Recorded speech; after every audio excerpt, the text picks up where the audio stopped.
خداوند کے زندہ پاک کلام میں سے استثنا کی کتاب اس کا 14 باب، ماتم میں ایک رسم کی ممانت۔ تم خداوند اپنے خدا کے فرزند ہو، تم مردوں کے سبب سے اپنے آپ کو زخمی نہ کرنا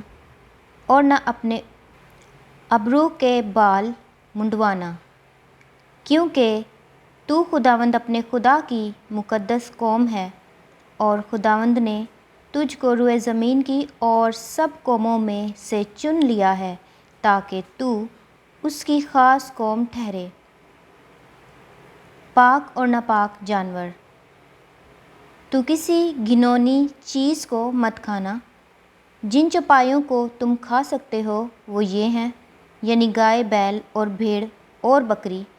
اور ہرن اور چکارا اور چھوٹا ہرن اور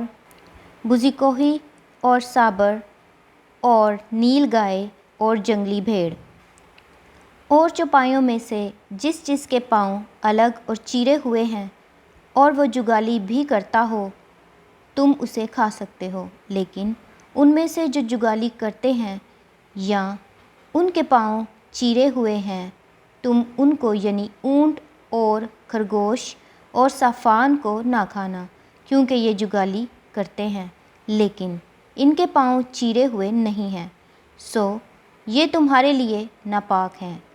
اور سور تمہارے لیے اس سبب سے ناپاک ہے کہ اس کے پاؤں تو چیرے ہوئے ہیں پر وہ جگالی نہیں کرتا۔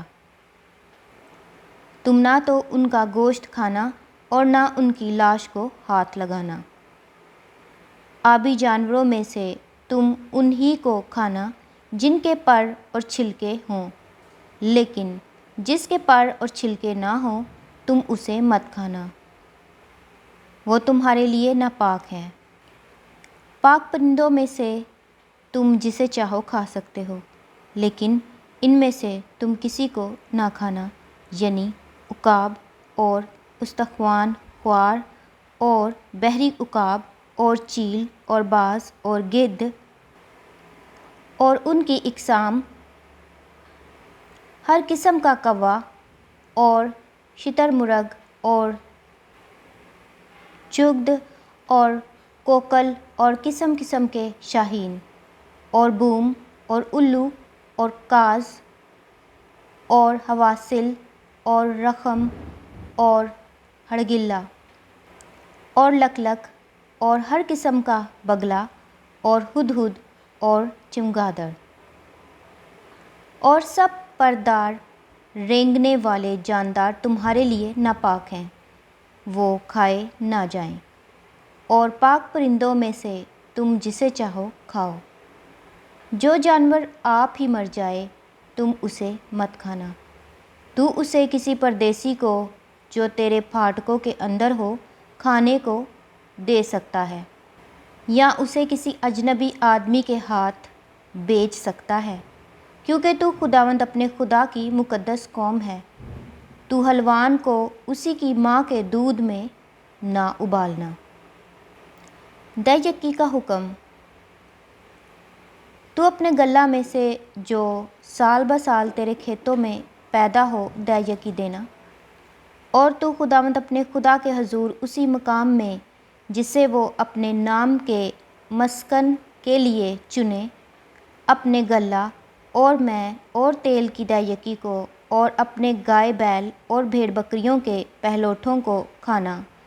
تاکہ تو ہمیشہ خداوند اپنے خدا کا خوف ماننا سیکھے۔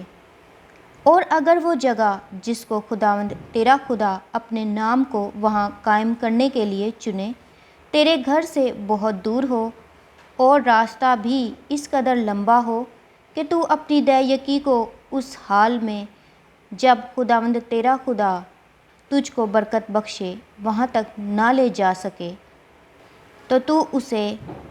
بیچ کر روپے کو باندھ ہاتھ میں لیے ہوئے اس جگہ چلے جانا جسے خداوند تیرا خدا چنے، اور اس روپے سے جو کچھ تیرا جی چاہے، خواہ گائے، بیل یا بھیڑ بکری یا میں یا شراب مول لے کر اسے اپنے گھرانے سمیت وہاں خداوند اپنے خدا کے حضور کھانا اور خوشی منانا۔ اور لاوی کو جو تیرے پھاٹکوں کے اندر ہے چھوڑ نہ دینا،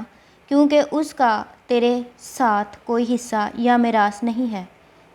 3 برس کے بعد تو تیسرے برس کے مال کی ساری دیکی نکال کر اسے اپنے پھاٹکوں کے اندر اکٹھا کرنا۔ تب لاوی جس کا تیرے ساتھ کوئی حصہ یا میراث نہیں، اور پردیسی اور یتیم اور بیوہ عورتیں جو تیرے پھاٹکوں کے اندر ہوں، آئیں اور کھا کر سیر ہوں، تاکہ خداوند تیرا خدا تیرے سب کاموں میں جن کو تو ہاتھ لگائے تجھ کو برکت بخشے۔